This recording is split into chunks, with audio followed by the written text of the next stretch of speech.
Hello, everybody. Thank you for tuning in to the PG Show, where we talk about all things college football. And today we got to talk about the commitment of Colton Vasek to the University of Oklahoma.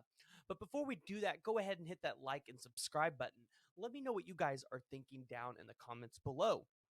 What do you guys think of this 2023 recruiting class that Brent Venables and this staff is putting together? Because it seems like the narrative that OU was not going to be able to recruit was fake news. But let's go ahead and let's get into it. Colton Vasek has committed to the University of Oklahoma, and I'm really pumped for this one, guys. So he is a four-star top 200 edge rusher from Austin, Texas. And this is a huge win because we got him over schools like Oregon, Clemson, Texas Tech, and Texas. And yes, Oklahoma should be beating out Texas Tech 99.9% of the time. But when you're having to beat out schools like Oregon, Clemson, and Texas, you take that as a win anytime you beat those schools. And I kind of want to hit on this Texas point real quick. Number one being because he is from Austin, Texas. You went into the University of Texas's backyard and stole a guy that, quite frankly, they wanted. Now, Texas fans will try to convince you that they didn't want this guy and they don't need him, but they really did want him, especially being ranked the number 19 edge rusher in this class and number 29 in the state of Texas. He is an elite level talent that you want. And when I say elite, we'll get to that here in a second. But I think one of the other interesting factors in this is his dad played at the University of Texas from 1991 to 1995 as a defensive end. So I kind of asked myself the question, and I have not talked to him, so let's not take this for gospel, but did he really want to play in his dad's shadow at the University of Texas? Did that potentially play a role in his commitment? And so again, Texas fans are going to try to convince you that they didn't want this guy, but don't let Texas fans lead you on. They really wanted him. Now, let's get into the reason why I believe that this guy is elite and why OU fans, especially as myself, should be excited to see him step onto the team and either play alongside PJ Adebawore or potentially compete for that role. Which, for those of you who don't know, PJ Adebawore is also an edge rusher. But maybe one of these guys can play a little bit of linebacker or even get on the defensive line, depending if they can put up some size with Schmitty. But one of the key factors that sticks out to me with him is he is a winner. He won 2 state championships, along with, in 2021, the defensive MVP for that state championship. I think he recorded 3 sacks in that game against, I want to say it was Denton Guyer. I might be wrong on that. You guys will have to fact check me on that one.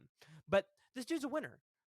They know how to win. I think that year they won in 2021, they went 16-0. Like, they know, or it was 2022. They know how to win. And so then I look at his stats, right? He's played 17 games as a junior or as a sophomore and a junior. 38 solo tackles, 59 total tackles, 7 tackles for loss, 11 sacks, and 2 forced fumbles. Guys, I think he played 14 games his junior year, 3 games his sophomore year. I mean, these are really good numbers. Imagine what he's going to do in his senior season. Like, he has the potential to blossom and just really go out there and dominate the field. And if he's putting up these kind of numbers now, like, let's just say he, like, at the best replicates this. Like, let's just say ceiling, he replicates the numbers that he's done now in 2021 or in 2022 when he comes to Oklahoma in 2023, but let's say he doesn't hit the field till 2024. So let's say in 2024, he replicates those same numbers that he did in 2022. If you're an OU fan, especially with the defense that we've had for the past 10 years, you're going to take those numbers. I don't even say anymore. The numbers speak for themselves. I guess my deal is, when I watch the film, like, you see him as, like, he can get off the line fast. Like, he can get back there, and he's strong. And let me give you guys a little bit of insight to his athletic background. So on 247 Sports, they have it listed as he also competes in throw events. So he set a personal record in the shot put 49.9 and discus at 160-4 as a junior in April 2022. He posted a 41.6.5 shot put and 130.10 discus as a sophomore in the spring of 2021.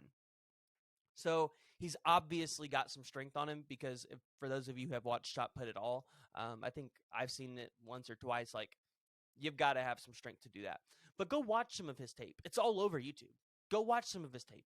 He's fast and he's strong, and that's, I think, the kind of guy that we need right there at that edge rusher position. But then I want to talk about one more important factor, and it's not necessarily about Colton Vasek, but it's about another guy in this 2023 class that is really helping out the University of Oklahoma, and this is going to be something that we need to see from our recruits and our guys there at the university. And it's going to be the recruiting aspect that Jackson Arnold has done for us over this past year since he's committed. I think people are underestimating just how important it is to have your quarterback or these leaders in these classes go out there and recruit guys to come play with them. This is huge. This is huge. And Jackson Arnold being able to go out there and constantly be able to go out there and recruit these guys and constantly be able to go out there and be a voice to get these guys here, that's something that Oklahoma fans have to look and go, wow, like, what a leader.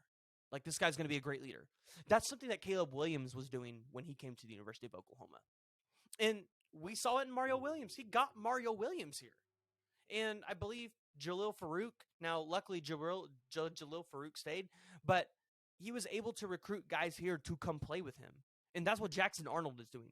And when you have an elite talent like Jackson Arnold, it makes it all the more easier when you've got elite level coaches that can back up what they're selling the player. But then you've also got current elite level players in this class saying, hey, yes, come join me.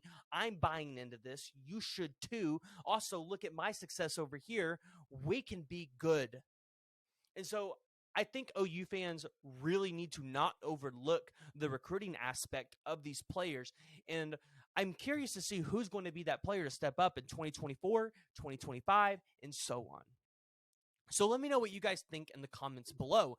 What do you guys think about this 2023 recruiting class for the University of Oklahoma? And where do you guys think we're going to land at the end of this? Are we going to be above Texas? Are we going to be the #1 class? Are we going to be top 3? You guys let me know.